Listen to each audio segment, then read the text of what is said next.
Good afternoon, everybody. My name is Fong Bo, and today I would like to talk about Sir Arthur Conan Doyle's. Interesting picture, right? This photo is known as the Connolly Fairies. And Sir Arthur Conan Doyle's not only a famous writer, but a man of science, believing something as ludicrous as fairies. The Doyle family. You can find Sir Arthur Conan Doyle himself right in the middle in the lavish black suit. Born May 22nd, 1859, into a Roman Catholic family, but also into a Protestant Scotland, where they felt that minority status very heavily.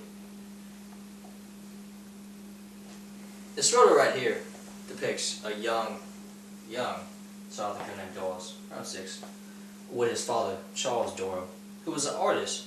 Unfortunately, he was not very successful as an artist, which led to a life of depression and alcoholism, which eventually led to him being institutionalized for the rest of his life.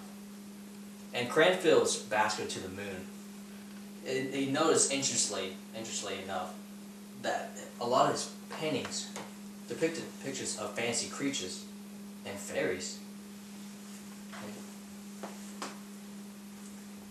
Sir Arthur Conan Doyle's mother, Mary Foley Doyle. According to Rosenblum's article titled Arthur Conan Doyle's, Arthur wrote thousands of letters to his mother from the time he was 9 all the way to the time his mother died in 1920, almost 50 years later. As a young child, she told vivid stories to young Arthur, which later inspired some of his works. As well, she saw talent in young Arthur, which led her to, encourage him into pursuing high marks in education.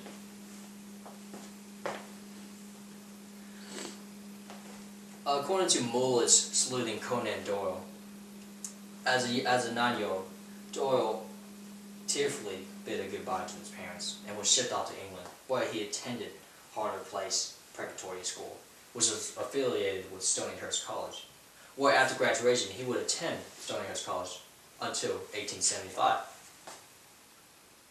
He then decided to pursue a career in medicine, which astonished his parents because they assumed he was going to pursue art. In his first year of medical school, he met his mentor, Dr. Joseph Bell, which would be a key figure in him modeling his most famous character, Sherlock Holmes. Unfortunately, like his father's career, Doyle's medical career was not as successful. He was not fortunate in many patients, and he would spend a lot of his free times writing short stories.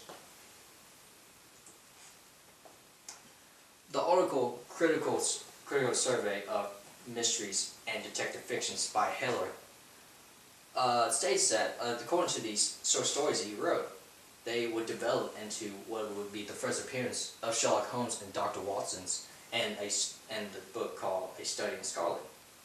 Now, that launched his career. He became, because of the success of Sherlock Holmes and his main novels afterwards, Sir Arthur Conan Doyle abandoned his medicine practice completely and became a full-time writer. But alongside his very successful Sherlock Holmes novel, he was a brilliant writer of political tales, and which actually granted him knighthood in 1902. Now, I hope everybody in the audience has found some new knowledge in this very brilliant and critical writer. Though I've only slightly explained the case of Sir Arthur Conan Doyle, there's still plenty for you to solve.